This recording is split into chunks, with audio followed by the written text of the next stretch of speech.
কিছুদিন আগে তোমাদের সাথে শেয়ার করেছিলাম 15 জানুয়ারি সকালের পাটের ভিডিওটা। আজকে তাহলে বিকেলে আমরা কি করেছিলাম সেটা তোমাদের সাথে শেয়ার করি। মেলা থেকে ঘুরে এসে বেশ অনেকটা সন্ধ্যা হয়ে গিয়েছিল, তারপরে আবার ঝটপট সেজে গুজে বেরিয়ে গেছি খেতে। এটা কোনো প্ল্যানের মধ্যেই ছিল না, ছিল একটু কেক কিনবো ফুল কিনবো, কিন্তু মেলায় আমাদের সত্যি এমন কিছুই খাওয়া হয়নি, তাই তিনজনে মিলে চলে গিয়েছিলাম খেতে। কোনো প্ল্যান ছিল না, তারপরেও বেরিয়েছি, তাই এতটাই রাত হয়ে গিয়েছিল যে রেস্টুরেন্টে আমরা ছাড়া আর সত্যি সেই মুহূর্তে কেউই ছিল না।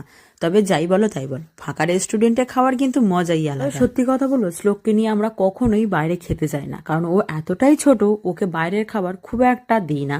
কিন্তু আজকের একদিন খেলে কিচ্ছু হবে না। ফাঁকা মাঠ পেয়ে দুর্দান্ত খেলে যাচ্ছে, একবার এ টেবিল থেকে ও টেবিল, এ চেয়ার থেকে সে। জীবন চলমান গতিশীল, তার মধ্যেই একাত্তা দিন নিজেদের মতো করে একটু সময় কাটিয়ে আমি আনন্দ খুঁজে পাই।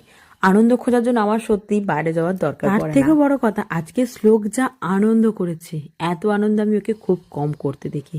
আসলে ঘোরার জায়গা মামার বাড়ি, বাড়ি আর পার্ক, এই একাত্তা দিন এই রেস্টুরেন্টে বা শপিং মলে নিয়ে গেলে ও কিন্তু ভীষণ ভীষণ ভীষণ মজা করে। আসল কথা বলি, আমরা খেতেটা কেন গেলাম। শ্লোক কিন্তু আগের দিন প্রথম নিজে থেকে বলে দিয়েছিল মোমো, সেই খুশিতে ওর বাবা ওকে আজকের খাওয়াতে নিয়ে গেছে। তার উপর পড়েছে জন্মদিন, উপরি পাওনা, একই সাথে দুটোই হয়ে গেল। থেকেও মজার বিষয় কি বলতো, খাওয়াতে আনলাম মোমো, সেটা খেয়ে এতই ঝাল লেগেছে যে আমাকে ওকে ঠান্ডা করার জন্য ফিশ ফ্রাই খাওয়াতে হচ্ছে। কি করি বলতো একে। খাওয়ার পর্ব মিটে নিজেদের কয়েকটা সেলফি তুলে নিলাম, কারণ কালকের জন্মদিন, ফেসবুকে তো পোস্ট করতেই হবে। যাই হোক, খেয়ে দিয়ে চলে গিয়েছিলাম আসল কাজ, কেক কিনতে। সেখানে গিয়েও শ্লোকের সঙ্গে আমার লেগে গেল যুদ্ধ। দিনটা হচ্ছে ওর বাবার, কিন্তু কেক পছন্দ করবে ছেলে নিজে। এত কেক পছন্দ করছে যে আমাদের সীমানার বাইরে চলে যাচ্ছিল। ও তো সবগুলোতে হাত দিয়ে দিল। কোনটা খাবি ঠিক করে বল, হাত দেখা কোনটা খাবি। ভালো করে হাত দেখা। বুঝতে পারছি না, দেখাও।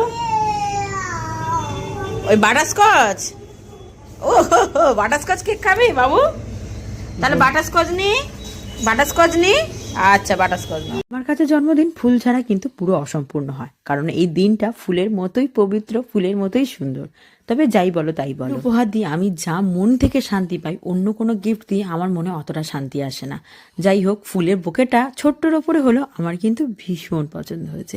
বাড়ি এসে আর এক কাটতো কারখানা, ছেলের আর তর্স হয়েছে না, ওকে এক্ষুনি কেকটা কাটতেই দিতে হবে, যার জন্য ওর টেবিল বাজাতে শুরু করেছে। Birthday, happy birthday, happy birthday to you. বাবু গান কর, গান কর।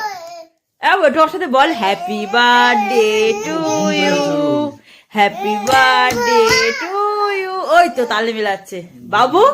বাবু একটা কথা বল, বল বাবা। বাবা না, বল বাবা হ্যাপি বার্থডে।